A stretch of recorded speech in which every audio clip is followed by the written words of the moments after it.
हमारे आसपास हर वक्त कोई ना कोई अनबिलीवेबल घटना तो होती ही रहती है, पर हम कभी उस पर ध्यान नहीं देते।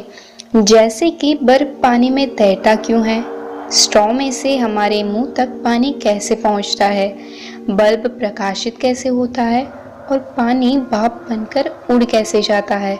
हम ये सब देखकर भी अनदेखा कर देते हैं, पर कई लोग कई बार ऐसे ही सामान्य विचार गुण से असामान्य बन जाते हैं। तो हम आज कुछ ऐसे ही सामान्य इंसान की असामान्य कहानी आपको दिखाने वाले हैं। नमस्कार एंड वेलकम फ्रेंड्स, मैं वैशाली आ चुकी हूँ फिर से एक और कहानी लेकर, और कहानी है इन्वेंटर जेम्स वॉट की। जेम्स वॉट का जन्म 19 जनवरी 1736 में स्कॉटलैंड के ग्रीन ऑक में हुआ था। बचपन में वे दुबले, स्कूल में इरेगुलर हुआ करते थे। 8 भाई बहन में उनका नंबर छठा था। ज़्यादातर उन्हें उनकी माँ ही पढ़ाती थी। दूसरे सब्जेक्ट के मुकाबले उनको गणित विषय में ज़्यादा रुचि थी। उनके पिता के पास से उन्होंने बढ़ई का काम बड़ी अच्छे से सीखा। फर्नीचर से लेकर बड़े जहाज बनाने में वे कुशल कारीगर थे। नन्ही सी उम्र में गैस पर रखी पानी भरी चाय की केतली पर ढक्कन बंद था। थोड़े समय के बाद केतली की नली में से भाप निकलने लगी। केतली नन्ही होने की वजह से ढक्कन ऊपर नीचे होने लगा।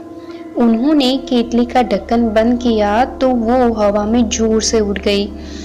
ये बात उनके मन में बार बार खटक रही थी, और ये छोटी सी रमत में ली बात फ्यूचर में बड़ी खोज बन जाएगी, वो उन्हें खुद भी पता नहीं था। 17 साल की उम्र में उनकी माँ का निधन और पिता की बिगड़ते हुए हालात को ध्यान में रखते उन्होंने लंदन में यंत्र बनाने की शिक्षा लेने गए।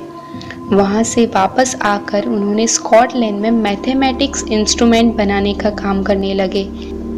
ऐसे कामों में वे बहुत माहिर थे। सिर्फ एक बार कोई यंत्र चेक कर लेते तो वो उन्हें अच्छे से बना लेते। लोगों का तो यही मानना था कि किसी भी बिगड़े मशीन पर जेम्स हाथ रख देते तो उन्हें पता चल जाता कि उसमें क्या खराबी है। खामी देख के वो उसे ठीक कर सकते थे और ज़रूरत पड़ने पर नया भाग भी लगा देते थे। इनकी चालाकी की वजह से उन्हें माइक्रोस्कोप बनाने वाली वर्कशॉप में बतौर डायरेक्टर को चुना गया था। उस समय न्यू कॉर्मन ने भाप से चलाने वाले पंप की खोज की थी, जिसका काम कोयले की खाई में से पानी बाहर निकालने में होता था। 1763 में ऐसा ही न्यू कॉर्मन इंजन रिपेयर के लिए आया। जेम्स ने उसकी जांच की और देखा कि पंप में 80% शक्ति का प्रयोग सिलेंडर के गर्म होने में ही हो जाता है। उसके बाद उन्होंने उस पर कई सारे प्रयोग किए और ज़रूरती बदलाव करके नया इंजन बनाया, जो न्यू कॉर्मन के इंजन से 3 गुना काम करता था। अब जितना वक्त पानी निकालने में लगता था वो जेम्स के पंप से सिर्फ 17 दिन में ही बाहर निकल सकते थे। हमको ऐसा लगेगा कि भाप की शक्ति की काम करने की युक्ति तो न्यू कॉर्मन ने ढूंढी, तो भाप यंत्र के शोधक जेम्स वॉट कैसे?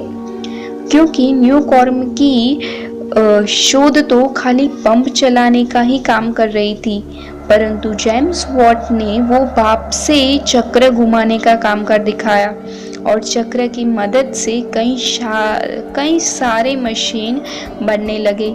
इस तरह पूरा इंजन जेम्स ने ही बनाया। इतना ही नहीं बल्कि उसमें 6 बार चेंजेस भी किए।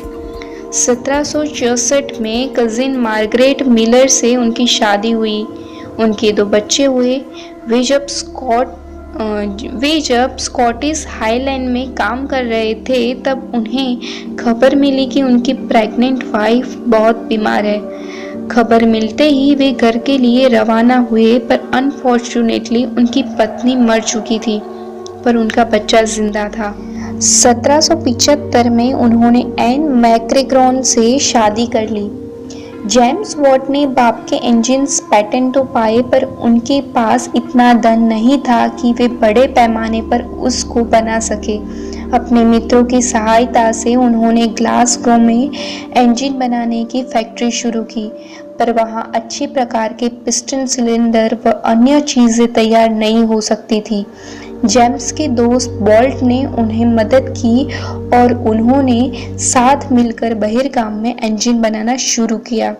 थोड़े ही समय में पूरे इंग्लैंड में जेम्स के इंजन काम करने लगे। उससे उनकी अच्छी कमाई होने लगी, किंतु वे सारी संपत्ति का प्रयोग जेम्स इंजन बनाने में ही करते थे।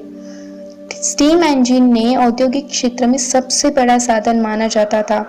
उनके पैमाने पर ही उद्योग एवं ज्यादा क्षमता और कई बातें शक्य हुई। उनकी बुद्धिमत्ता से वे कई मशीनें बनाकर फेमस मैकेनिक हुए। साथ ही साथ उन्होंने मैथ्स, केमिस्ट्री, फिजिक्स इत्यादि विषय में भी इंटरेस्ट था। उनके साथ उन्हें चित्र में भी रुचि थी। उनके कई साइंटिस्ट मित्र भी थे। जेम्स वॉट ने हॉर्स पावर का इकाई निश्चित किया।